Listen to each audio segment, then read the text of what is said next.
Good evening all of you. Welcome to KCP Z classes. Myself Pawan Chaudhary. जैसा कि हम आपके लिए डेली 20 क्वेश्चन का टेस्ट आपके लिए सुबह 8 बजे लेकर के आते हैं और उसका जो सॉल्यूशन है वो शाम को 8 बजे लेकर के आते हैं, लेकिन सारे स्टूडेंट्स हैं वो क्वेश्चन सॉल्व नहीं करते हैं और उनके लिए आपके बेनिफिट के लिए ये टेस्ट सीरीज स्टार्ट कर रखी है ताकि आप जो भी कंटेंट पढ़ रहे हो उससे आपको पता चल सके कि आप कितनी प्रिपरेशन आपकी है। तो आप जब तक आप टेस्ट नहीं दोगे आपकी परफॉर्मेंस है वो बहुत अच्छी नहीं हो पाएगी, आप बहुत अच्छा बेहतर नहीं कर पाओगे। इसलिए सभी के सभी टेस्ट दें, टेस्ट सीरीज ज्वाइन करें और उसका सॉल्यूशन डेली 8 बजे शाम को अपना मैच करें कि आपने कितने सवाल सही किए हैं, कितने गलत किए हैं। और हमारे चैनल के साथ में जुड़े रहिए और ज्यादा से ज्यादा चैनल को सब्सक्राइब कीजिए और शेयर कीजिए ताकि जो भी स्टूडेंट्स और भी हैं उनको भी पता चल सके कि टेस्ट सीरीज अपन स्टार्ट कर रखी है और सारी क्लासेज आपके लिए रखी हुई हैं। टेस्ट सीरीज आपके लिए बायो की भी आएगी, एजी की भी आएगी, दोनों टेस्ट सीरीज और केमिस्ट्री की चली रही है। उन दोनों टेस्ट सीरीज भी अपन स्टार्ट करेंगे और इंग्लिश मीडियम में भी टेस्ट सीरीज है वो आपके लिए जरूर लेकर के आएंगे जल्दी ही। यूनिट वाइज स्टार्ट कर ही रखी है आपके लिए और बायो और एजी की भी आपके लिए इंग्लिश मीडियम की जो टेस्ट सीरीज है वो जल्दी ही आपके सामने लेकर के आएंगे। तो स्टार्ट करते हैं अपना केमिस्ट्री का आज का जो टेस्ट था डी ब्लॉक एलिमेंट से, वो स्टार्ट करते हैं। पहला क्वेश्चन था, देखो वे तत्व जो प्राय बहु ऑक्सीकरण अवस्थाएं प्रदर्शित करते हैं और उनके आयन सामान्यतः रंगीन होते हैं, वे होते हैं। तो आपको पता है कि बहु ऑक्सीकरण अवस्थाएं, सबसे ज्यादा ऑक्सीकरण अवस्थाएं कौन सी करते हैं, आपके संक्रमण जो धातु है वो शो करती हैं और रंगीन आयन भी होते हैं।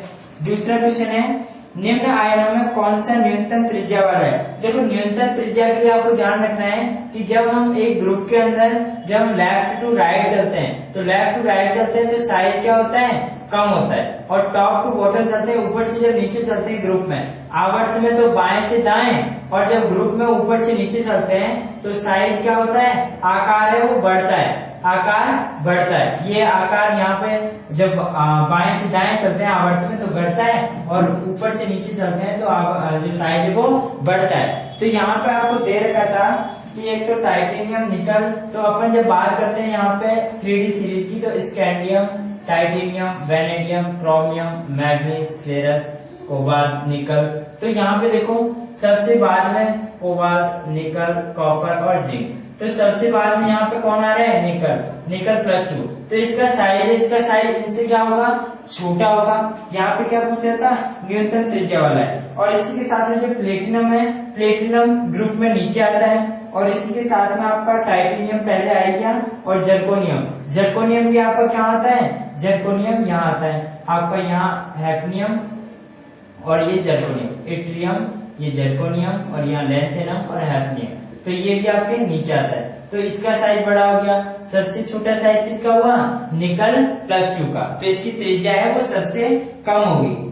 तीसरा क्वेश्चन है, एक संक्रमण धातु की अधिकतम ऑक्सीकरण अवस्था निम्न में से किस इलेक्ट्रॉनिक विन्यास से प्राप्त होती है।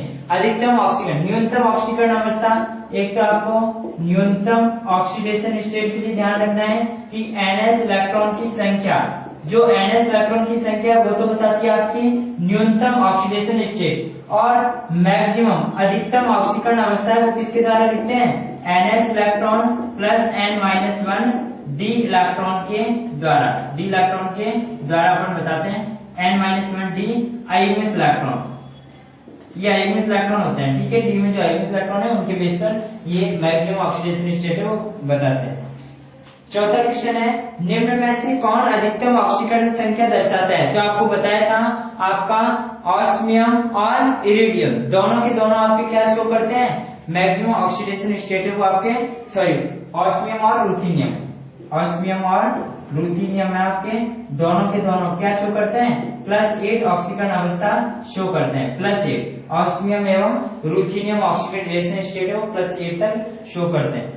बाकी और 3D के अंदर ध्यान रखना है, 3D के अंदर कौन ज्यादा करता है, मैग्नीज +7 तक करता है और रुथेनियम और ऑस्मियम में ये क्या शो करते हैं, +8 है ऑक्सीडेशन स्टेट शो करते हैं। पांचवें देखो, निम्नलिखित में से संक्रमण तत्व है। संक्रमण तत्व आपको पता है कि निकल है और एल्यूमिनियम है नहीं, एल्यूमिनियम, आर्सेनिक और रुबिडियम ये तीनों नहीं है, निकल आपकी जो संक्रमण तत्व होता है। छठा देखो, वह तत्व जिसका इलेक्ट्रॉनिक विन्यास NH2 n-1 d1 to 10 n-2 f1 से 14, तो ये किसका होगा? जब आपको n-2 f14 मतलब आउटरमोस्ट शेल में इलेक्ट्रॉन है वो किस में भर रहे हैं? F में, तो ये कौन सा होगा? F ब्लॉक एलिमेंट्स होगा, F ब्लॉक का एलिमेंट्स होगा। सातवां क्वेश्चन है, सातवां क्वेश्चन देखो, सातवें क्वेश्चन की हम बात करते हैं। देखो सातवां क्वेश्चन है आपका कि यहाँ पे आपका टाइटेनियम, वेनेडियम, क्रोमियम तथा मैग्नीज, टाइटेनियम, वेनेडियम, क्रोमियम तथा मैग्नीज की द्वितीय आयनन एंथैल्पी का घटता हुआ सही क्रम पूछ क्या रहा है? आपका घटता हुआ सही क्रम पूछ रहा है, घटता हुआ।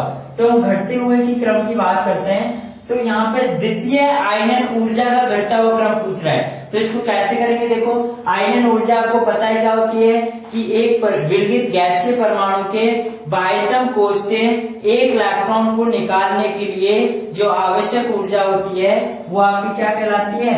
एक परमाणु के बाह्यतम कोश में से एक इलेक्ट्रॉन को बाहर निकालने के लिए जो आवश्यक रिक्वायर्ड एनर्जी होती है, रिक्वायर्ड जो एनर्जी है वो क्या होती है आपकी? आयनाइजेशन एनर्जी होती है, आयनाइजेशन एनर्जी होती है। तो यहाँ पे अपने को एक इलेक्ट्रॉन निकालना होता है। तो देखो इस टाइटेनियम का जो इलेक्ट्रॉनिक कॉन्फ़िगरेशन है वो क्या होता है आपका? 3d2 4s2, इसका क्या होता है? 3d3 4s2, इसका क्या होता है? 3d5 4s1, इसका क्या होता है? 3d5 और ये 4s2। अपन बात करते हैं कि द्वितीय आयनन ऊर्जा की बात करनी है, तो क्या करना है? एक इलेक्ट्रॉन इसमें से निकाला, एक इलेक्ट्रॉन इसमें से निकाला, एक इलेक्ट्रॉन इसमें से निकाला और एक इलेक्ट्रॉन इसमें से निकाला। अब इलेक्ट्रॉन किसमें से निकालना है? बाह्यतम कोश से। बाह्यतम कोश कौन सा है इसका? चौथा कोश बाह्यतम है, तो इसमें से निकाला तो ये क्या हो गया?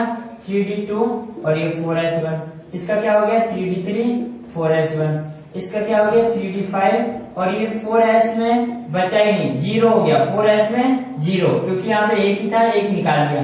अब यहाँ पे 3d5 और ये 4s1, ये तो हुई आपकी कौन सी? फर्स्ट आयनाइजेशन एनर्जी, ये तो हुई फर्स्ट आयनाइजेशन एनर्जी। अपने को कौन सी देखनी है? सेकंड। जितनी आयनन ऊर्जा पूछे उतने आपको इलेक्ट्रॉन निकालते जाना है। अब द्वितीय आयनन ऊर्जा बात कर रहा है तो दूसरा इलेक्ट्रॉन निकाल दो, यहाँ से निकाला दूसरा इलेक्ट्रॉन, यहाँ से निकाला और यहाँ से निकाला।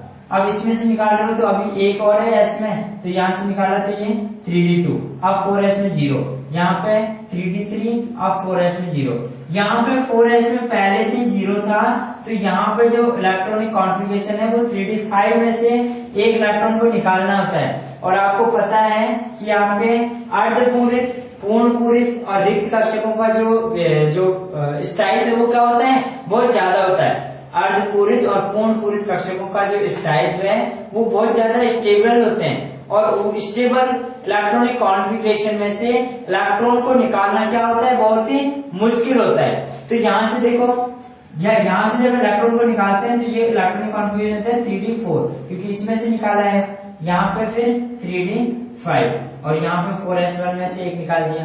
तो यहाँ पे पूछ रहा था कि द्वितीय आयनन ऊर्जा का घटता हुआ क्रम क्या होगा। तो आपको ये ध्यान रखना है कि सबसे ज्यादा ऊर्जा किसके लिए लगाई? इसके लिए, क्योंकि इसका इलेक्ट्रॉनिक विन्यास क्या था?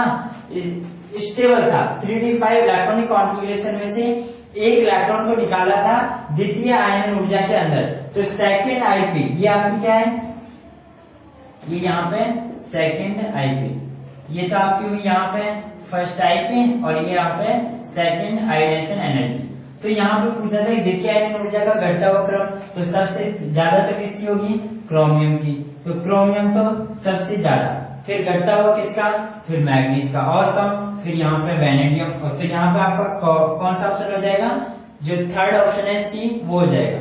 पहले क्रोमियम का, फिर आपका मैग्नीज, फिर आपका वेनेडियम और फिर आपका टाइटेनियम। क्योंकि आपको पता है, एक वैसे सिंपल सी बात अगर करते हैं तो एक आवर्त के अंदर जब हम बाएं से दाएं चलते हैं तो आयनन ऊर्जा, इलेक्ट्रॉन बद्धता, विद्युत ऋणता तीनों के तीनों बढ़ते हैं, और केवल जो परमाणु आकार है, साइज, वो घटता है। तो यहाँ पे आयनन ऊर्जा बढ़ती है। तो ये क्रम है आपका, ये रहेगा। ठीक है, ये ध्यान रखना है, ऐसे सॉल्व करना है आपको। कोई भी आयरन ऊर्जा से यदि क्वेश्चन आएगा और 100% है कि आता है, या तो आपके पीरियोडिक टेबल में से आ जाएगा या यहाँ से कहीं से भी पूछ लें, लेकिन आपको ध्यान रखना है कि आयरन ऊर्जा का क्वेश्चन अपने को ऐसे सॉल्व करना है कि एक एक इलेक्ट्रॉन निकाल करके देखना है। 8वां क्वेश्चन देखो, प्रथम संक्रमण श्रृंखला के किस तत्व के लिए ऑक्सीकरण विभव का मान, ऑक्सीकरण विभव का मान है कि यहाँ से M से मेटल से 2 इलेक्ट्रॉन निकालें और यहाँ पे बचा आपका 2 इलेक्ट्रॉन। तो इसमें से ये पूछ रहा है कि किसके लिए ऑक्सीकरण विभव का मान सबसे कम है। तो आपको लिखाया था ऑक्सीकरण विभव का मान हाइड्रोजन के नीचे जब चलते हैं तो कॉपर आता है, और कॉपर का जो ऑक्सीडेशन विभव का मान है वो कितना होता है, प्लस 0.15 के समथिंग होता है। ये इसकी ई नॉट की वैल्यू होती है, ठीक है। तो यहाँ पे आपको ध्यान रखना है कि कॉपर है, उसका जो ऑक्सीकरण विभव वो क्या होता है, सबसे कम होता है। फिर 9वां क्वेश्चन है, फेरस आयन में अयुग्मित इलेक्ट्रॉनों की संख्या। देखो आपको फेरस और फेरिक आयन में अंतर बता देता हूँ।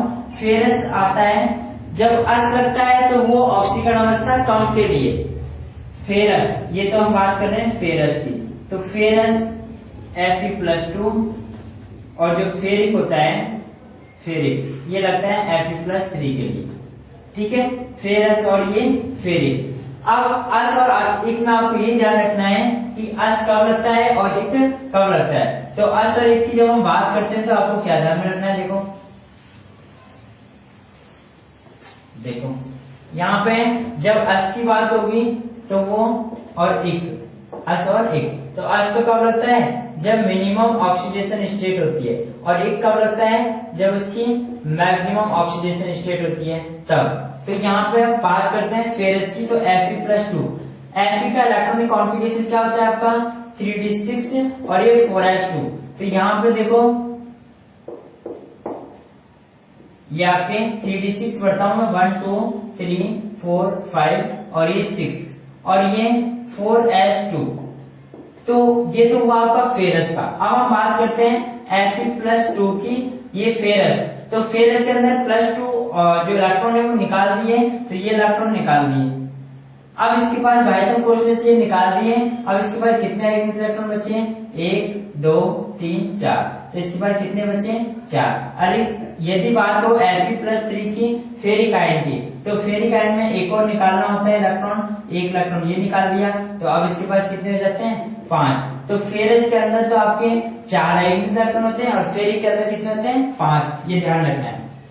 फिर 10वां क्वेश्चन है, संक्रमण तत्वों के लिए कौन सा कथन सही है। तो संक्रमण जो तत्व हैं वो आपके कैसे होते हैं, अनुचुंबकीय प्रवृत्ति के होते हैं, कलर प्रॉपर्टी शो करते हैं, ठीक है, और वेरिएबल वैलेंसी है, वेरिएबल वैलेंसी परिवर्तनशील ऑक्सीडेशन स्टेट है वो शो करते हैं। तो यहाँ पे आपका डी ऑप्शन है वो सही होगा कि ये परिवर्ती ऑक्सीकरण अवस्थाएं प्रदर्शित करते हैं, ये प्रतिचुंबकत्व दिखाते हैं, बिल्कुल गलत है। ये मिश्र धातु नहीं बनाती है, बिल्कुल गलत है, मिश्र धातु बनाती है। और ये युग्म प्रभाव प्रदर्शित करते हैं, बिल्कुल नहीं। ये आपको ध्यान रखना है कि ये वेरिएबल ऑक्सीडेशन स्टेट है, केवल वही शो करते हैं। 11वां क्वेश्चन है, क्रोमियम+2 आयन का संयोजी कोश इलेक्ट्रॉनिक विन्यास है। देखो क्रोमियम का इलेक्ट्रॉनिक कॉन्फ़िगरेशन होता है, क्रोमियम+2 का लिखना है अपने को। क्रोमियम का होता है आपका 3d5 और 4s1। यहाँ से +2 इलेक्ट्रॉन निकाल दिए, एक ये निकाल दिया, एक इसमें से निकाल दिया, तो ये कितना बचा 3d4। तो ये जो इलेक्ट्रॉनिक कॉन्फ़िगरेशन वो क्या हो जाएगा 3d4 और 4s में कितना 0। तो ये आपका ए ऑप्शन है 4s0 3d4, ये हो जाएगा, ठीक है, क्रोमियम+2 का। 12वां क्वेश्चन देखो, एक संक्रमण तत्व X का उसकी +3 ऑक्सीकरण अवस्था में विन्यास आर्गन 3d4 है। ये कह रहा है, ये तो बता देता हूं, देखो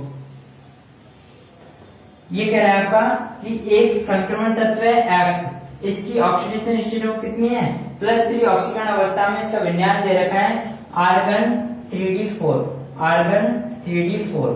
तो ये 3d4 का मतलब क्या है कि अपन को 3 इलेक्ट्रॉन निकालने हैं जब अपने को 3d4 ये प्राप्त हो रहा है। तो देखो जब हम बात करते हैं यहाँ पे आपके कि आपका मैग्नीज है, मान लो मैग्नीज, मैग्नीज का इलेक्ट्रॉनिक कॉन्फ़िगरेशन होता है आपका 3d5 4s2, 3d5 4s2। Chromium का करते हैं तो ये होता है 3d5 4s1। इसका करेंगे 3 इलेक्ट्रॉन निकालने, तो एक यहाँ से निकाला और 2 यहाँ से निकाल दिए, तो 2 यहाँ से निकाल दिए, 1 यहाँ से, और कितना कर रहे हैं +3 ऑक्सीडेशन स्टेट शो कर रहा है। तो +3 का मतलब कितना हो गया, 1 यहाँ से निकाला, 2 यहाँ से निकाला, तो इसके बाद कितने बच गए 3 ही आयोनिक इलेक्ट्रॉन बचे। लेकिन जब मैग्नीज से निकालते हैं तो 2 यहाँ से निकाल दिया, 1 यहाँ से निकाल दिया, तो ये कितना बचता है 3d4। तो आपका क्या होगा मैग्नीज कितने नंबर पर आता है आपका 25 नंबर पर आता है। तो यहाँ पर 25 नंबर होगा, उसकी परमाणु संख्या है 25 होगी। 13वां देखो Fe+3 में आयोनिक इलेक्ट्रॉनों की संख्या आपको बता दी। Fe+3 के अंदर कितनी होगी 5, और Fe+2 के अंदर आपकी 4 आयोनिक इलेक्ट्रॉनों की संख्या होगी। फिर आपका अगला है 14वां क्वेश्चन, संक्रमण तत्व स्केंडियम की सामान्य ऑक्सीकरण अवस्था है। जो सामान्य ऑक्सीकरण अवस्था है आपको बताया था +2 और +3 दोनों दिखाता है। क्यों, मिनिमम ऑक्सीडेशन NH इलेक्ट्रॉन के बेस पर और मैक्सिमम है वो NH+N-1 D इलेक्ट्रॉन के बेस पर। तो NH इलेक्ट्रॉन के बेस पर तो हो गई 2, और जो NH+N-1 D की तरफ से क्या होगी 3। तो ये 2 और 3 दोनों दिखाता है। लेकिन जो स्टेबल जो ऑक्सीडेशन स्टेट होती है वो कितनी होती है 3, और 2 है वो अनस्टेबल होती है। तो 3 तो इसकी स्टेबल होती है, लेकिन शो दोनों करता है, ये ध्यान रखना है।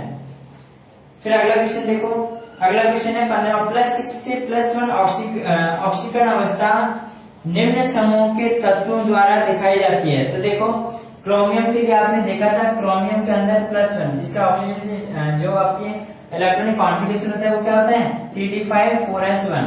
तो 4s1 की वजह से दिखाता है 1, और आयोनिक इलेक्ट्रॉन 5 होते हैं इसके पास, तो 5 और 1 6, तो ये 1 से लेकर और 6 तक ऑक्सीडेशन स्टेट शो करता है। कौन सा क्रोमियम कौन से ग्रुप में आता है देखो, स्कैंडियम, टाइटेनियम, वेनेडियम और एक क्रोमियम।